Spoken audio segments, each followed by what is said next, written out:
There is a name written across the oldest annals of Ireland, a name older than the crowns of England, older than the cathedrals of Rome, older than most royal houses still standing on this earth. And it may be sitting on your birth certificate right now. 15 Gaelic surnames, still walking through America today, may trace their bloodlines back to the Ard Rí na hÉireann, the sacred high kings of Ireland, crowned on the ancient hill of Tara. Stay until number 1, because that final name produced the greatest warrior king the island of Ireland ever saw, and his blood may already be running in your veins. Number 15. Boyle, anglicized from the old Gaelic Bowihill, meaning the descendant of Bowiall, a name the medieval Irish lexicographers linked to the word for vain reward, and to the pledge a chieftain gave in council. The Boyles were seated in Donegal, along the wild northwestern coasts of Tyrconnell, where the black cliffs of Sliab Leog stand nearly 600 meters above the crashing Atlantic, and where the wind still carries the sound of the old Gaelic prayers. And according to the ancient pedigrees preserved by the monks of Clonmacnoise and copied later into the great book of Irish genealogies, they were not simply Donegal chieftains. They were Cenél Conaill, the tribe of Conall Golban, first Christian son of Niall of the Nine Hostages, the semi-legendary High King who died around the year 405. When Conall Golban was baptized by St. Patrick himself on the banks of the River Finn, he became the first Gaelic nobleman ever baptized in Ireland, and he opened the way for every other lord on the island to follow him into the new faith. His descendants ruled the kingdom of Tyrconnell for the next 7 centuries from their inauguration seat at the Rock of Doon above Lough Salt in Donegal, and they carried the blood of the man who took 9 hostages from 9 kingdoms and set the sacred pattern of the high kingship at Tara. If your name is Boyle, your bloodline may descend from the founding house of the Northern High Kings of Ireland. Number 14. Gallagher, from the Old Gaelic Galchobhair, meaning the descendant of Galchobhar, a personal name that historians have translated as foreign help or the lover of foreigners, a name earned in the raiding years of the 9th century when Norse longships prowled the coast of Ulster. The Gallaghers rose to become marshals of Tyrconnell, the highest military office in the kingdom of Donegal, and for generations they commanded the mounted host and the terrifying Galloglass axemen who fought under the O'Donnell chiefs into every major Ulster battle from the 1100s through the 9 Years' War. But that late medieval office was only their public rank. Their bloodline runs much deeper. The Gallagher family were senior in the male line among the Cenél Conaill, tracing directly through Galchobhar Mac Lochlainn, who lived in the 10th century, back through 8 further generations to Conall Golban, and from Conaill to his father Niall Mr. Nogallac, Niall of the Nine Hostages himself. The Annals of the Four Masters record Gallagher chiefs falling in battle from the 1100s all the way to the 17th century, always fighting under the yellow and blue standard of Tyrconnell. If your name is Gallagher, your bloodline may run back to the same royal source that produced the High Kings of Tara. Number 13. Hogan, from the Old Irish hÉireann, the descendant of Nen, a personal name derived from the Gaelic word G, meaning young, and given as an honor name to a young warrior chosen for future kingship. The Hogans were seated in the ancient territory of Ara, in North Tipperary near Nenagh, and they held that land as chieftains of the DLG Cais, the great tribal confederation of Thomond in Munster. The old genealogies preserved in the Book of Lecan and the Book of Ballymote trace the Hogans to Coscrack, an uncle of Brian Boru himself, meaning the family shares direct kinship with the greatest of all Irish high kings, just 1 generation removed from the throne of Cashel. When Brian Boru marched to Clontarf on Good Friday of 1014, the Hogan chiefs marched in the front rank of the Dalcassian host, and they were among the men who broke the Viking shield wall as the Munster line held under a hail of Norse axes. The Hogans held their Tipperary lands as loyal kinsmen of the O'Briens for nearly 6 centuries, and their name still stands on the great memorial stones at Nenagh Castle. If your name is Hogan, your blood may carry the same royal Dalcassian source that produced Brian Boru. Number 12. McGrath, from the Gaelic Mac Craith, meaning the son of Craith, a personal name derived from the Old Irish word meaning grace or divine favor. The McGraths hold an unusual position in Gaelic history because they served as the hereditary Allams, the court poets, to the O'Brien kings of Thomond, and in Gaelic Ireland, the Olams sat at the right hand of the king, wore the same 7 colors of clothing as royalty, and ranked above every warrior in the hall. To insult an Olam was to insult the king himself. But their poetic office is only half the story. According to the old pedigrees preserved at the Franciscan house of Donegal, the McGraths descend from a brother of Brian Boru, placing them inside the innermost circle of the DLG Kai's royal house. They held estates across Clare and Waterford, produced saints, produced medieval scholars, and stood at the shoulder of Michael O'Clery himself when the Annals of the Four Masters were copied out at Donegal Abbey in 1632. When you see a McGrath name on a family business in Boston or Chicago, you are looking at a name that once composed poetry for the last man to hold all of Ireland under a single crown. If your name is McGrath, your bloodline may descend from the same Dalcassian royal source as Brian Boru of Clontarf. Number 11. MacNamara, anglicized from the Gaelic Mac Conmara, meaning the son of the Hound of the Sea, a name earned by a 10th century Dalcassian warrior who commanded the coastal defense of Thomond against the Norse raiders of Limerick. The MacNamaras rose to become second only to the O'Briens themselves inside the DLG Kai's confederation, and they held the hereditary office of Marshal, meaning they were the men who placed the white wand of kingship in the hand of every new O'Brien chief at the sacred inauguration stone of Maug at hÉireann in central County Clare. That stone still stands, and without a MacNamara present at the ceremony, no O'Brien could legally be made king. That is the weight the name carried in medieval Ireland. The old genealogies placed their line inside the same royal Dalcassian trunk that produced Brian Boru, meaning every MacNamara born in America today may share direct kinship with the man who broke the Viking grip on the island of Ireland.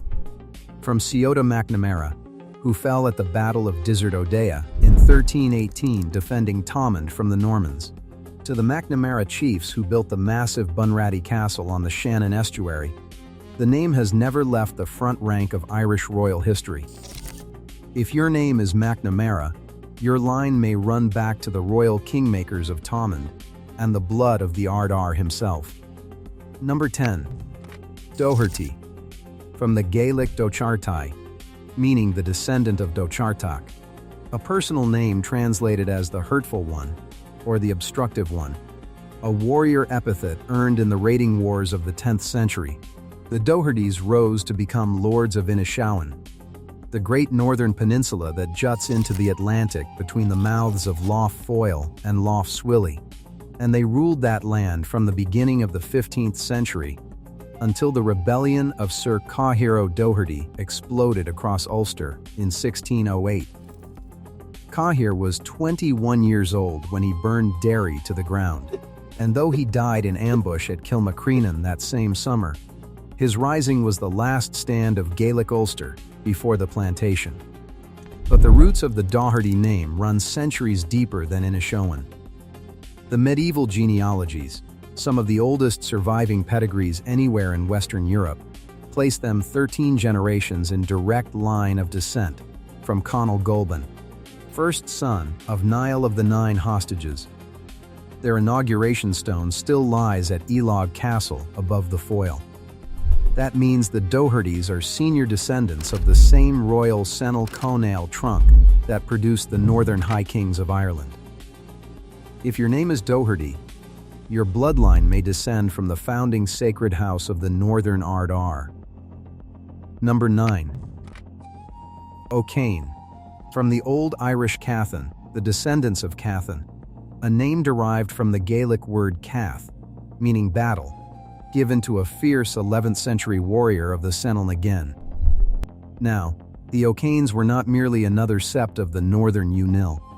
They held one of the most sacred ceremonial offices in all of Gaelic Ireland. At Tullahogy Fort in County Tyrone, on a great stone chair called the MacNamara, no O'Neill could be made king until the O'Connor chief threw a golden slipper over the new king's head, cast the ceremonial white wand into his hand, and pronounced the ancient inauguration formula in Old Irish that made the O'Neill the sacred king of Ulster. Without the O'Conors, there was no O'Neill kingship. And the O'Neills, remember, were the direct dynastic heirs of Niall of the Nine Hostages himself. The O'Connor descent runs through the same Egan MacNill trunk, back to the founder of the High Kingship at Tara. They ruled Keenat and Coleraine as princes of Limavady from their fortress at Dungiven Priory above the River Roe. And the last chief, Donald Bala O'Cahan, was arrested by the English crown in 1608 and died in the Tower of London in 1627, the last man to hold the sacred king-making office of Ulster. If your name is O'Connor, Cain, or Keen, your blood may descend from the kingmakers of the Ard Rí of Ulster. Number 8. Kennedy, from the Gaelic Surnames, meaning the descendant of Centig, a personal name translated from the Old Irish as helmeted head or armored head, given to a warrior of noble rank in 10th century Munster. The Kennedy coat of arms still carries 3 silver helmets on its shield, a direct memory of the name's warrior origin. But every American who has ever heard the name Kennedy needs to hear this next fact clearly. The medieval Irish Annals record that the Kennedy line descends from Donquan, brother of Brian Boru, meaning the Kennedys are direct nephews of the greatest High King of Ireland. From the 1100s until the 16th century, the O'Kennedys ruled as Lords of Ormond across North Tipperary, holding 400 years of unbroken lordship over some of the richest land in Munster, with their seat at Nenagh Castle. When President John Fitzgerald Kennedy walked into the Irish Parliament in June of 1963 and claimed his family's descent from the ancient kings of Ireland, he was pointing at a real medieval bloodline recorded in the Annals of the Four Masters, not a myth. If your name is Kennedy, your line may run back to the innermost royal circle of Brian Boru of Clontarf. Before we get to number 7, hit subscribe now.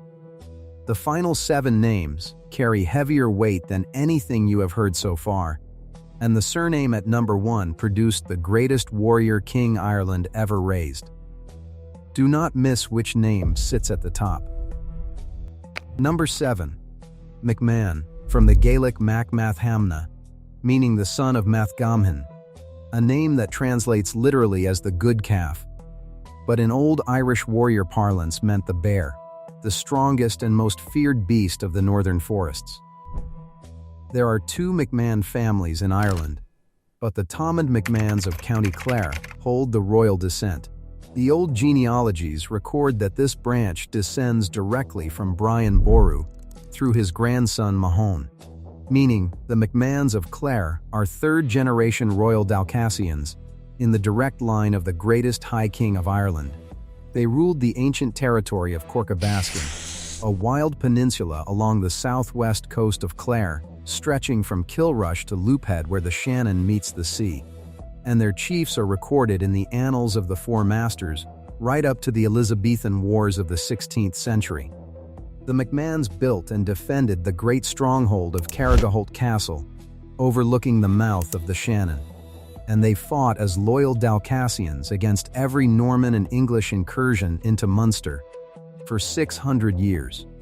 When President Patrice de McMahon of France, Marshal of the French Army and second President of the French Third Republic, traced his family back to the Clare McMahons in the 1870s, He was tracing his blood directly to the grandson of the man who died at Clontarf. If your name is McMahon, your blood may descend through direct male line from Brian Boru himself. Number 6. McLoughlin. From the Gaelic Mac Lochlainn, meaning the son of Lochlainn, a personal name of Norse origin that meant the man from the land of the lakes, a memory of Viking blood absorbed into the Cenél nEógain in the 9th century.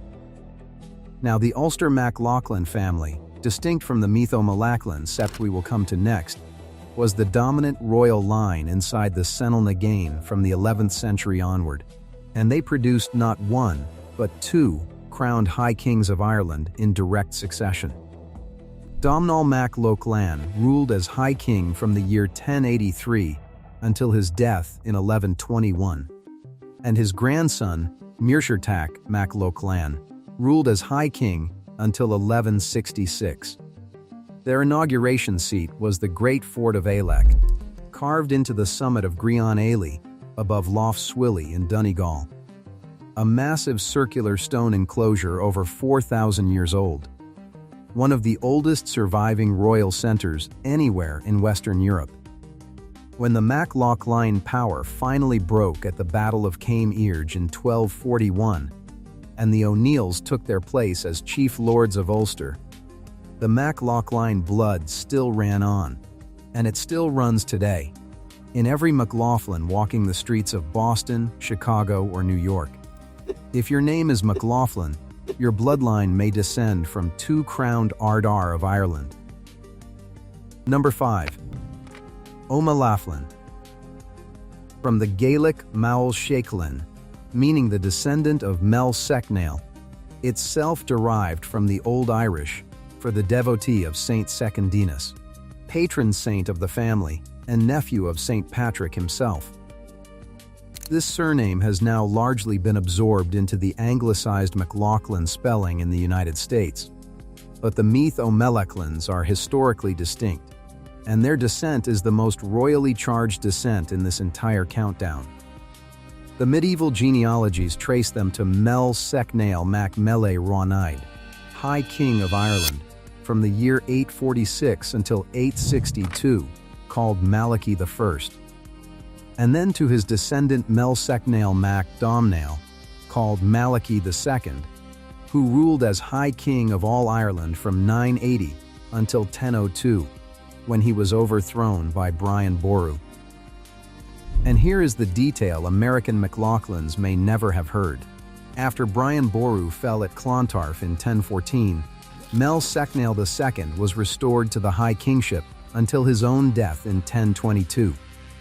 His descendants, the O'Melachlins of the southern Unil, ruled the sacred kingdom of Meath from the ancient royal seat of Uisneach, the mystical hill at the exact center of Ireland where the 5 provinces were said to meet, for the next 400 years. If your name is O'Melachlin, or your family carries an old McLoughlin spelling from Meath or Westmeath, your line may descend from 2 crowned High Kings of Tara. Number 4. O'Rourke. From the Gaelic Ruarc, meaning the descendant of Ruarc, a personal name that some medieval scholars trace to the Old Norse for famous king, a name absorbed into the Gaelic aristocracy during the 9th and 10th century Viking centuries. The O'Rourkes ruled the ancient kingdom of Braefni, covering modern Leitrim, Cavan, and parts of Longford, for over 700 years, from the 10th century all the way to the 17th. And in the early 1100s, 4 different O'Rourke chiefs sat on the throne of Connacht itself. Their greatest king was Tygern Mr. O'Rourke, warrior king of Braefni in the 1100s, allied to the O'Connor High Kings and, according to the Annals of Tigernach, the man whose wife Dervergilla was abducted by Dermot MacMurrough of Leinster in 1152. That single act triggered the chain of events that brought the Norman Knights of Strongbow onto Irish soil in 1169 and ended Gaelic Ireland's independence. The O'Rourkes descend from the same Ubrian royal trunk as the O'Connor High Kings, meaning their blood shares the sacred royal Connacht source. If your name is O'Rourke, your line may run back to the crowned kings of Connachty and the sacred line of Braithne. Number 3. O'Donnell. From the Gaelic Domhnall, meaning the descendant of Domhnall, itself derived from the Old Irish elements Domhan and Gaul, meaning ruler of the world. The O'Donnells were princes of Tyrconnell, ruling the great northern kingdom of Donegal from the 12th century until the flight of the earls in September of 1607 scattered the last Gaelic royal families across Catholic Europe. Their greatest chief was Red Hugh O'Donnell, who escaped Dublin Castle as a teenager in the freezing winter of 1592, raised the last great Gaelic army of Ulster with his ally Hugh O'Neill, and fought the English crown to a bloody standstill at the Battle of the Yellow Ford in 1598. And their pedigree, verified against the Annals of the Four Masters, the Book of Lecan, and the O'Clery genealogies, places them in senior direct line from Conall Gulban, first Christian son of Niall of the Nine Hostages. That means every O'Donnell walking through Boston, Philadelphia, or New York today may share the same sacred royal source that produced the Ard Rí Niall Glendub, who fell fighting the Vikings in 919, the Ard Rí Domhnall Uanil, and every crowned Northern High King of Ireland from the 9th century onward. If your name is O'Donnell, your bloodline may descend from the senior royal house of the Northern Ard Rí of Tara. Number 2. O'Connor. From the Gaelic Conchobar, meaning the descendant of Conchobar, a name translated as the lover of hounds, or the wolf lover. An ancient warrior name carried by kings of Connacht from the 10th century onward. The O'Connor dynasty produced two crowned High Kings of Ireland in direct father-to-son succession. The first, Turlough Mist O'Connor, ruled as High King from 1120 until his death in 1156, and he was the man who built the first stone castles in Ireland, minted the first Irish coinage since the Vikings had left, and commissioned the Great Cross of Cong, a masterpiece of medieval Irish metalwork that still sits under glass in the National Museum of Ireland on Kildare Street in Dublin. The second, his son Rory O'Connor, ruled as the last true High King of Ireland from 1166 until 1198. Rory signed the Treaty of Windsor with King Henry II of England in 1175, the treaty that ended the independent High Kingship of Ireland forever. The O'Connor family seat at Clonallis House outside Castlerea in County Roscommon still holds over 100,000 original medieval documents tracing this royal line, one of the largest surviving family archives anywhere in Europe. If your name is O'Connor, your bloodline may descend from the last crowned Ard Rí of Ireland. And now number 1, O'Brien, from the Gaelic Brian, meaning the descendant of Brian, and the Brian in question is Brian Bruma Mac Sentig, Brian Boru himself, the greatest warrior king Ireland ever raised, and, in the judgment of every serious Irish historian from Geoffrey Keating in the 1600s to Francis John Byrne in the 20th century, the last man to hold the entire island of Ireland under a single unified high kingship. Brian was born in County Clare around the year 941. He fought the Norse of Limerick as a young man, broke the power of the Ulster Uanil after 2 decades of war, and crowned himself Ard Rí at the Rock of Cashel in 1002. On Good Friday of 1014, at Clontarf on the shore just north of Dublin, he defeated a Viking and Leinster coalition and destroyed Norse political power in Ireland forever, though he fell in his own tent at 73 years old as the battle ended around him. His great-grandson Muirchertach Ua Brian became High King in 1101 and formally adopted the name Ua Brian, grandson of Brian, in his honor. Every O'Brien alive in America today, verified through the Irish Type 3 DNA haplogroup studies at Trinity College Dublin, may descend from the direct male line of the Ard Rí who died defending Ireland at Clontarf. If your name is O'Brien, Your bloodline may carry the blood of the greatest High King of Ireland ever to sit on the sacred stone of Tara. If your name is O'Brien, tell us in the comments.